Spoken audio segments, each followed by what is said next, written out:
Votre projet d'animation est passionnant parce qu'il va à l'encontre complète de la grosse tendance drone, IA, laser, LED et tout.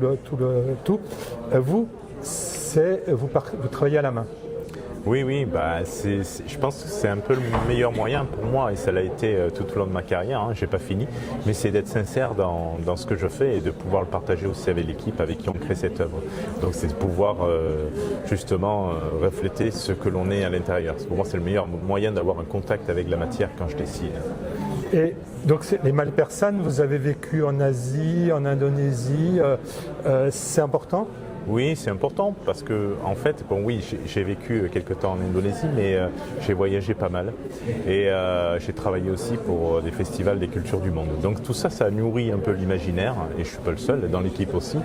Et c'est ce qui a fait qu'on avait envie de parler de quelque chose qui vient d'ailleurs et à la fois d'ici et un patrimoine immatériel qu'on m'a révélé en fait. Et en plus, vous êtes dessinateur et musicien, si j'ai bien compris. Oui, ça je le suis depuis tout jeune. J'ai toujours conçu la musique à partir des partitions que je dessinais en fait, et pas que j'écrivais sur du solfège. Je préférais dessiner les mélodies, soit par rapport aux traits ou aux couleurs, et pouvoir après les reproduire par rapport à l'image. Alors vous avez parlé de plusieurs tableaux. Le premier tableau, c'est redonner vie à des sentiments oubliés, Oui. donc très poétique. Vous pouvez en décrire un autre ? Alors oui, le premier tableau, je vais dire le titre, c'était les oiseaux teinturiers, donc les sentiments oubliés qui sont inscrits sur leur plumage. Donc les oiseaux qui vont redonner vie au... Voilà. Et le deuxième, c'est l'œil du petit monde, c'est une plongée en fait dans le bestiaire fantastique mais microscopique qu'on ne connaît pas et qu'on méconnaît justement et qui va nous offrir justement la beauté du monde d'une manière microscopique. Vous avez parlé de la proximité de la Saône, le fleuve, ce qui vient de l'extérieur et des bâtiments avec ses fenêtres et tout ça. Oui. C'est un lieu particulier ici ? Oui, c'était déjà un bâtiment qui nous inspirait juste parce que on s'était dit, même s'il n'y a pas de volume, c'est souvent dans le mapping on cherche le volume.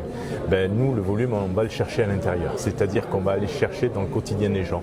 Et on avait envie de faire entrer ces légendes, ces songes d'une nuit, et de nourrir justement les rêves des gens à partir de ça. Donc de rentrer dans les fenêtres et de ressortir. C'est ce qu'on va voir durant le mapping sur certains tableaux. Quel conseil vous donneriez aux visiteurs et aux visiteuses de cette fête pour bien voir votre œuvre, parce que en fait c'est toujours un peu difficile, on ne sait jamais si on doit la voir de l'autre côté de la Saône ou au pied du bâtiment. Qu'est-ce que vous conseillez ? Non, je pense que c'est de l'autre côté de la Saône qu'il faut le voir. Depuis l'autre côté ? Oui, parce que ça répond à l'environnement et puis je pense que c'est aussi important notre connexion, pas seulement avec l'œuvre, parce que le public fait partie de l'œuvre. Donc le public sera de l'autre côté et c'est ça qui compte. Ça fonctionne comment ? C'est une boucle qui se répète aussitôt, on doit attendre, ça dure combien de temps ? Alors c'est une boucle, oui ça va redémarrer au bout d'une minute ou deux, je ne sais pas, mais dans tous les cas ça va durer une dizaine de minutes. On prépare aussi l'audio description, on a un soin vraiment, on y veille, c'est-à-dire au niveau musical et au niveau de la voix d'une manière narrative, donc il y a ce travail-là qui sera fait, mais voilà, donc je pense que au bout, ça va tourner toutes les 12 minutes. Est-ce que c'était un rêve ? Ah oui, toujours. Toujours. Tous les projets qu'on construit, et je me rappelle de ma fille, de ce qu'elle me dit, papa, c'est incroyable de partir d'un dessin comme tu le fais et de pouvoir le voir se concrétiser au bout de quelques mois d'une manière, à une échelle beaucoup plus grande et de toucher les gens. Voilà. Vous êtes resté un enfant, un adolescent ? Oui, tout le temps. Et je pense qu'il ne faut jamais l'oublier. C'est important. Merci.